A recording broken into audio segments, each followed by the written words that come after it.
Cualquier habitante de América Latina podría pensar que se trata de la iglesia más grande del mundo. Sin embargo, no es así. Hablando en términos de población mundial, el cristianismo es la fe más grande, con un 32% de la población mundial. Sin embargo, el cristianismo está dividido en muchas iglesias, de las cuales la católica es solo una de ellas, aunque ciertamente la más grande, conteniendo al 55% de la población cristiana mundial. En cambio, la fe musulmana contiene al 20% de toda la población del planeta. Esto significa un número aproximado de 1.200 millones de musulmanes, contra apenas un poco más de 1.000 millones de católicos en todo el mundo.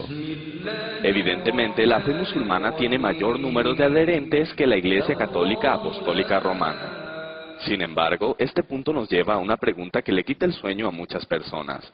¿Por qué la fe cristiana está dividida? O lo que es lo mismo, ¿por qué hay tantas denominaciones o iglesias cristianas diferentes? Para conocer la respuesta, debemos remontarnos algunos cientos de años atrás, hacia la época del mismo ser que ha dado origen a la fe mayoritaria de un continente en el que ni siquiera nació, Jesucristo. Jesucristo nació judío, pueblo que posee una fe propia conocida como judaísmo, por lo cual Jesucristo fue educado creyente de esa fe. Significaba que adoraba en las mismas sinagogas que sus compatriotas.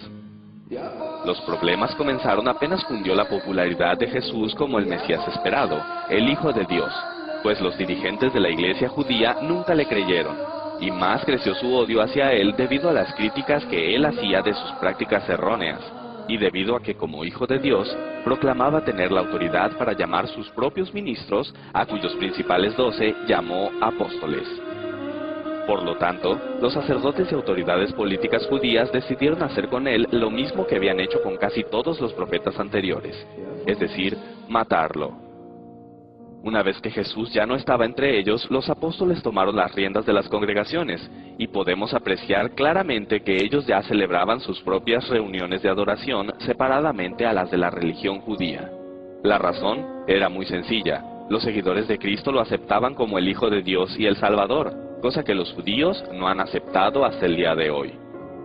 Después de la muerte de Cristo, los judíos continuaron persiguiendo a los cristianos. También los romanos se sumaron a la persecución. Una vez que los apóstoles y muchos de los creyentes en Cristo fueron muertos, la iglesia cristiana antigua tuvo que ingeniárselas para continuar funcionando. Pero esto conllevó muchos problemas, pues comenzaron serias discusiones referentes a diversos puntos de doctrina, ya que no había voces que los miembros de la congregación reconocieran como autorizadas para dar una respuesta satisfactoria. Para tener un ejemplo de cómo la doctrina cristiana original fue sufriendo modificaciones con el paso del tiempo, basta con repasar la lista oficial de papas y los hechos más trascendentales que hicieron durante sus administraciones, tales como ordenar a las mujeres para entrar a la iglesia con la cabeza cubierta en el año 67 al 76, la institución del agua bendita entre el año 105 al 115, etc. Así pues, durante el primer siglo después de Cristo y la mayor parte del segundo, las congregaciones de cada ciudad donde las hubiera continuaron con un líder a la cabeza denominado obispo, que resulta un sinónimo de pastor, título tomado de la tradición judía. Sin embargo, por aquella época, cada iglesia cristiana o congregación era independiente la una de la otra y no estaban confederadas o unidas en ningún tipo de asociación, excepto por su fe. En otras palabras, y hablando en términos puramente históricos, la Iglesia Católica Apostólica Romana, que proclama haber sido fundada por el mismo Jesús, no existía aún durante el segundo siglo de nuestra era, ni existiría hasta muchos años más tarde. Como es bien sabido, la máxima autoridad católica es el Papa, y los católicos afirman que el primer Papa fue el apóstol Pedro.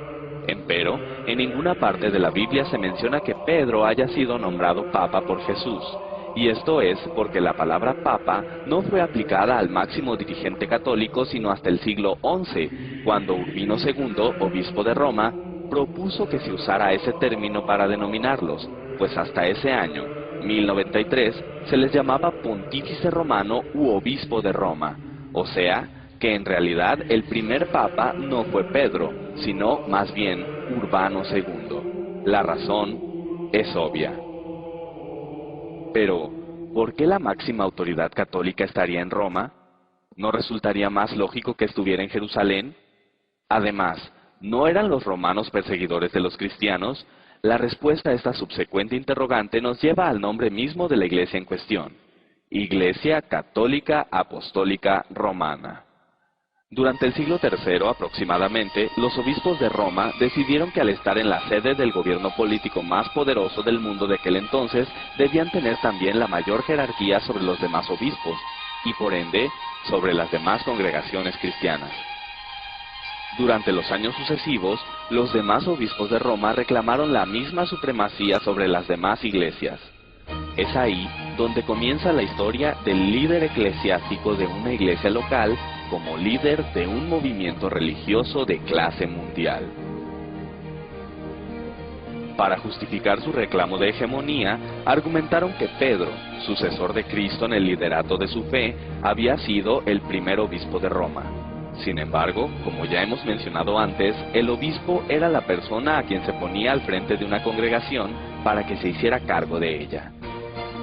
La Enciclopedia Católica, al justificar la sucesión de San Pedro a través de los papas, cita correspondencia entre autoridades cristianas, donde solo se hace referencia a la idea de que los obispos de Roma heredaron de Pedro la autoridad para legislar sobre el resto de las congregaciones.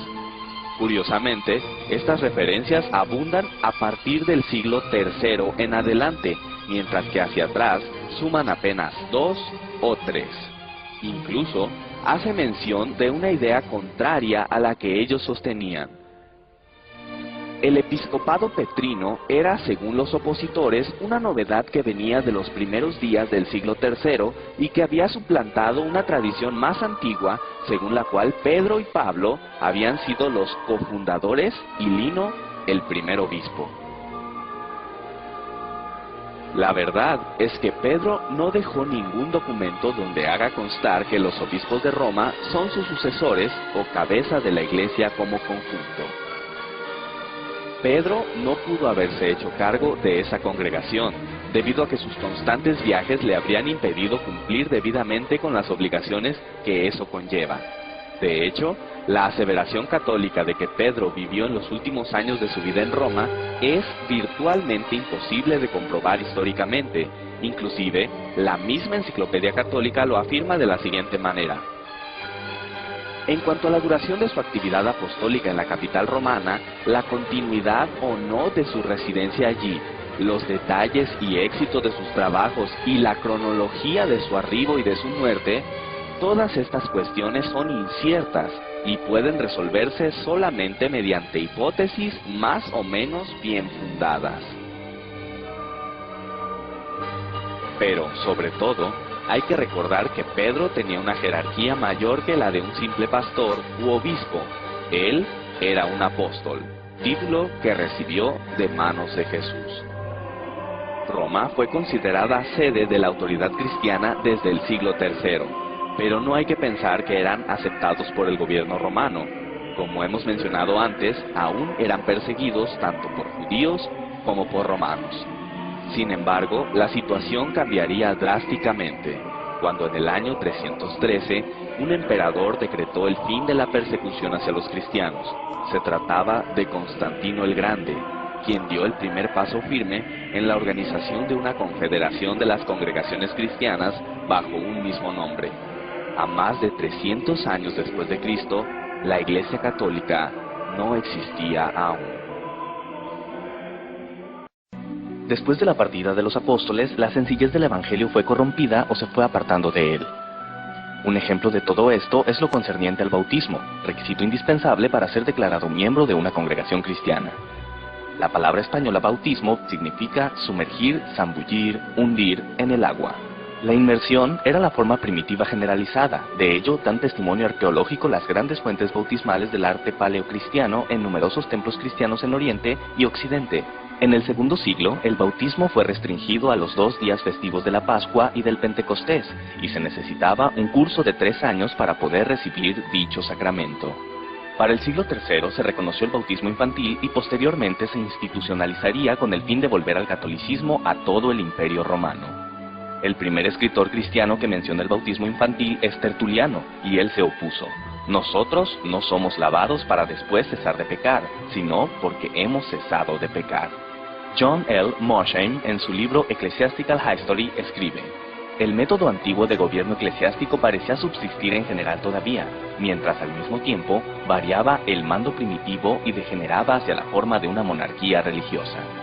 Es un hecho históricamente aceptado que había pugnas de poder dentro de los círculos ministeriales del cristianismo. Sin embargo, no todos estaban dispuestos a aceptar tales reformas jerárquicas tan fácilmente. Si todas las comunidades, fraternidades cristianas son iguales, lo son sus obispos, como sucesores de los apóstoles con los mismos derechos entre sí. Por eso, los obispos o jefes de comunidades son colegas o coepiscopos. Las cuestiones que hemos mencionado hasta ahora no eran las únicas controversias que se manejaban. Era evidente que no había orden dentro del cristianismo y mucha confusión. Es ahí donde entra en escena Constantino. Nació en Naissus el 27 de febrero de 272 y a pesar de que los romanos habían perseguido ferozmente a los cristianos durante muchos años, Constantino se convirtió en su defensor, supuestamente tras haber tenido una visión en la que vio una cruz en el cielo y un sueño posterior en el que se le ordenó añadir un nuevo símbolo a su estandarte en 312 después de Cristo. Cabe hacer hincapié en que se hizo simpatizante del cristianismo, mas no se bautizó. Un año después, en 313, Constantino y Licinio, quienes eran los líderes del Imperio Occidental y Oriental respectivamente, firmaron el Edicto de Milán, en el cual se promulgaba la libertad de adoración en el Imperio Romano y daba a Constantino el título de legislador de la Iglesia. Que a los cristianos y a todos los demás se conceda libre facultad de seguir la religión que a bien tengan, sea lícito a cada uno dedicar su alma a aquella religión que estimare convenirle. De esta manera, inusitada y súbita, los cristianos tuvieron una posición diametralmente distinta dentro de la sociedad. Pero fue tan diametralmente distinta su nueva posición que, evidentemente alejados del evangelio de amor al prójimo que predicó Jesús, se convirtieron en verdugos al perseguir, torturar y asesinar a los paganos a partir de los años 314 y 315. Finalmente, en 324, Constantino declaró al cristianismo la iglesia oficial para que ésta sirviera de medio para unificar su imperio. Una vez en este punto, los cismas, contenciones, confusiones y demás problemas doctrinales se potencializaron. Temiendo que estos conflictos volvieran a dividir al imperio, Constantino convocó al llamado Concilio de Nicea, donde se pretendía llegar a un acuerdo sobre temas hasta hoy tan controversiales como la naturaleza de Dios y su relación con el Hijo y el Espíritu Santo. Había diversas facciones que proclamaban opiniones al respecto, y el emperador Constantino, aunque no entendía los detalles de las discusiones de teología griega, notó que el grupo de Atanasio no cedería, y sería complicado mantener el orden del imperio. Por esta razón, y aconsejado por Ocio, decidió en favor de Atanasio, proclamando que Jesús era consustancial con el Padre. Con esta fórmula como base, se compuso el credo niceno en el que se resumía la doctrina cristiana, porque así como la verdad cristiana nos compele a reconocer a cada una de estas personas de ser en sí misma Dios y Señor, así también la Iglesia Católica nos prohíbe decir que hay tres dioses o tres señores. Todos los que no estuvieron de acuerdo fueron excomulgados. De esta manera, queda de manifiesto que la decisión sobre quién era Dios fue tomada por un hombre que no solamente no era sacerdote, sino que ni siquiera pertenecía a la comunidad cristiana porque no había querido ser bautizado. Como Pontifex Máximo, poseía el monopolio de la legislación en asuntos de iglesia. Al organizarse la iglesia en patriarcados y diócesis durante el Concilio de Nicea, se les otorgó el mismo rango a las sedes patriarcales de Roma, Alejandría, Antioquía y Jerusalén, cuyos titulares recibieron el nombre de arzobispos. El Concilio de Nicea había logrado confederar al cristianismo y vemos cómo construyeron un credo con el objetivo de poner fin a las reiteradas y enconadas disputas doctrinales. El término católico ya se empleaba antes del siglo III. De hecho, el primer registro que existe de este se encuentra en la carta del obispo San Ignacio de Antioquía a los esmirionitas en el año 110 después de Cristo. Donde esté el obispo, esté la muchedumbre, así como donde está Jesucristo, está la Iglesia Católica. Los estudiosos discuten si católico en este contexto significa universal o verdadera, auténtica. Durante las persecuciones, desde los primeros siglos, cuando preguntaban a los cristianos a qué iglesia pertenecían, decían a la católica. Bajo este concepto podemos entender que usaban el término iglesia católica no porque la iglesia así se llamara. Usaban el término católico para referirse a que pertenecían a la iglesia verdadera, es decir, la iglesia de Cristo, dando a entender que las demás iglesias eran falsas. Fue hasta el siglo IV cuando la iglesia que Constantino organizó fue nombrada católica. Actualmente se prefiere el significado universal para el término católico. En este punto realmente nace lo que ahora conocemos como Iglesia Católica y podemos entender entonces por qué la nacionalidad romana va junto a su nombre. Cuando Constantino cambia la capital del imperio a Bizancio, el obispo de esa ciudad quiso tener la misma preponderancia que su colega romano. Esto es una prueba de que la hegemonía del obispo romano sobre el resto de la iglesia se debe a su ubicación en la capital romana y que la supuesta sucesión de San Pedro es solo un pretexto. En el Cuarto Concilio Ecuménico celebrado en Calcedonia en el año 451, se reconoció a Constantinopla el mismo primado que a Roma. En este concilio ecuménico, el obispo de Constantinopla pasó a recibir el título de Patriarca Ecuménico. El obispo de Roma, León I, se opone a estas medidas y además decide resaltar su primacía adoptando el título de Pontifex Máximo que el entonces emperador romano, Flavio Graciano, había dejado de usar. Este deseo de primacía absoluta por parte de Roma conducirá, entre otros motivos, a que en 1054 se produzca el cisma de Oriente y Occidente, es decir, la división del cristianismo entre la Iglesia Católica Apostólica Romana y la Iglesia Católica Ortodoxa, que cuenta con 300 millones de miembros en todo el mundo. Pero Constantino no se enteraría de estos pleitos, pues moriría el 22 de mayo del año 337. Antes de morir, decidió que era el momento de bautizarse, y lo hizo en su lecho de muerte. Curiosamente, su bautismo fue oficiado por uno de los obispos que estuvo en contra del credo de Nicea, Eusebio de Nicomedia. En vista de todo esto, podemos decir que el gran gestor de la Iglesia Católica Romana no fue ni Jesús ni Pedro, sino Constantino, este emperador que vivió varios siglos después de ellos, pues fue él quien organizó a la Iglesia y determinó la base doctrinal que de todos modos seguiría sufriendo muchos cambios aún hasta nuestros días. Los cristianos obtuvieron libertad de adoración gracias al Edicto de Milán, pero la Iglesia Católica dejaría esas libertades de lado al exterminar implacablemente a cualquier persona o nación que se interpusiera a sus intereses o que profesara creencias diferentes a su doctrina. Y finalmente llega el momento de responder a la primera pregunta que planteamos. ¿Por qué el cristianismo está dividido? Podemos concluir que hay muchas iglesias cristianas debido a personas que se percataron de que la doctrina predicada por la Iglesia Católica se distanciaba abismalmente del evangelio de aquel personaje que afirman fue su fundador. Tal vez el tiempo ha empañado la historia temprana de la Iglesia Católica, pero finalmente la historia siempre nos dará una idea de nuestras raíces, y nuestras raíces siempre serán una indicación de quiénes somos en realidad.